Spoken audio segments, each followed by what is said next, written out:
Right, I want to do a quick evaluation of SnapOn's cordless impact. This is the 18-volt lithium-ion. This is the 3/8 version. Now I want to go through a little bit of the details of this gun and why, things that I like about it, things that I don't like about it. First of all, I bought this for a small engine shop that I have, and I wanted something that was hardy enough that it would break the bolts off the bottom of the engines, and it would be able to take care of that, but at the same time that it would be able to slow down, do things at a slow enough pace so that it wouldn't break things. The first thing that I got before this, I went ahead and I got DeWalt's 1/2-inch impact that they sell at Home Depot. That's the first place I went to, and I heard a lot of good things about DeWalt, so I just decided to try it out. And that thing was like fast or slow. I didn't like that. I wanted to be able to go at a slow pace, versus a fast pace, and I was just gonna, break things. If that's all I wanted, then I probably would have gone for that gun. And the DeWalt was kind of cool. They have that little trigger that you can go back and forth on, forward, backward, real quick. I mean, on this one, all you have to do is flip this little guy back and forth, and that's how you go forward and reverse. So I went ahead and I took that back to Home Depot. My buddy was working for the Metro at that time. He was telling me that they were working on these with the buses, and fixing the diesel engines with his gun. And I was like, man, that should be good enough. And on top of that, I knew another guy that was running a small engine shop of his own, and he was using this same gun, and he, previous to that, was an automotive mechanic.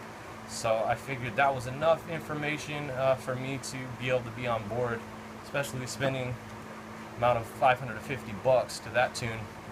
That was a lot for me, but the cool thing about SnapOn is that they let you get things in payments, and so that's why these SnapOn guys in their trucks are able to pimp out these tools. I mean, it's nice to be able to pay something in payments. I was able to pay it at $50 a week, and that worked out well for me.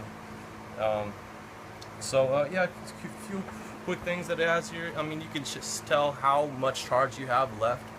That does help, especially if you're going to go to a job where you need to know how much battery life is still left on your unit, or you should do a quick swap on it. Another thing is they have really bright LED lights on the front, so you can see the job that you're doing. If you're working at night and you're trying to pull bolts off your car to take your tire off, you want a nice light to be able to see where those bolts are at so you can get to it quick. And then you can do that without turning the anvil. So that does help a lot. It's a little heavier. I mean, for me, it's pretty light, but I can imagine somebody that was weaker would say, this is too heavy for me. But it still works out well for me. I mean, you're gonna have to carry something a little bit heavier to have the strength that this one has on it. Sometimes for small engines, that's what I primarily would use this for. I would have to hold it upside down at like weird angles, but that worked out well for me. I didn't have a problem holding it however I had to because of the amount of power that I had behind this. I'll tell you some of the specs real quick here. It's got 230 foot-pounds of torque, tightening torque, and then 325 pounds of breakaway torque. Now, what I believe the breakaway torque is when I was pulling those engines off the decks of those lawnmowers, sometimes those bolts would be so far into the engine and be set there so long that it would rust against the deck itself, and I was unable to get it, and that's why I wanted to get an impact in the first place. And so I needed something that would pop those bolts off and potentially just break the bolt so that I could get it off. And so yeah, I went ahead with this gun. So the 325 pounds would be that breakaway torque that would pop those bolts and potentially break them, and the 230 is holding it into place so the anvil comes again and breaks away at another 330 pounds or 325.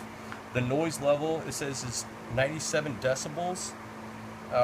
These are pretty quiet. I'll show you real quick. Put the impact on here. Now the sound is different when you're braking.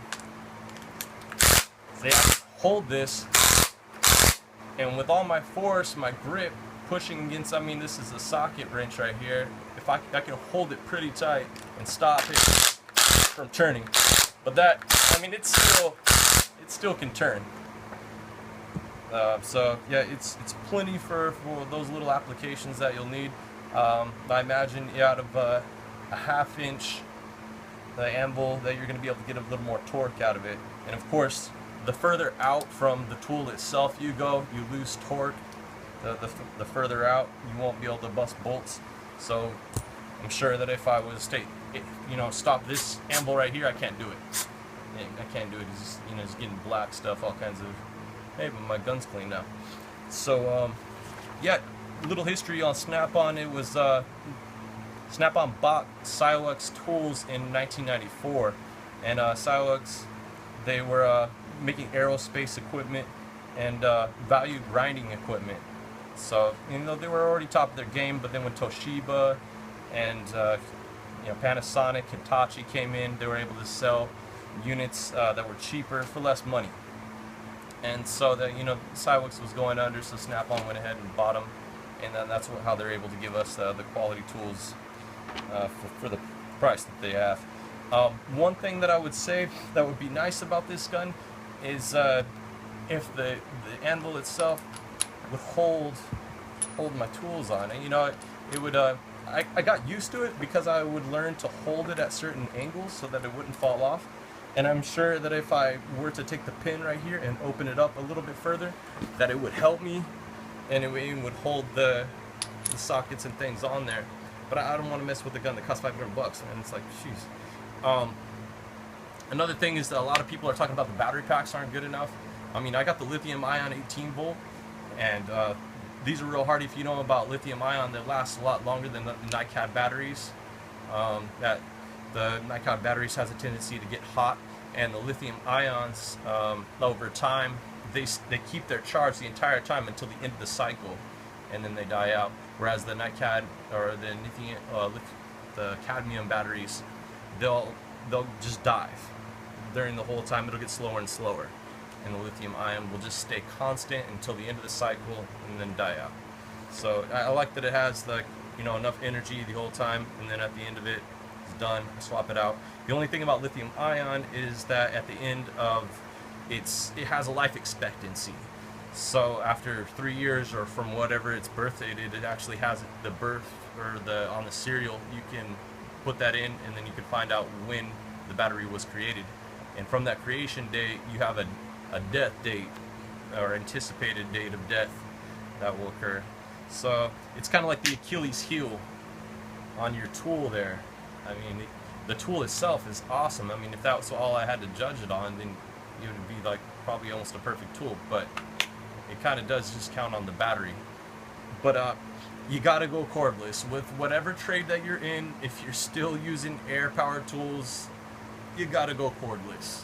Unless you're using really big boy air power tools for taking lug nuts off of diesel trucks, I understand.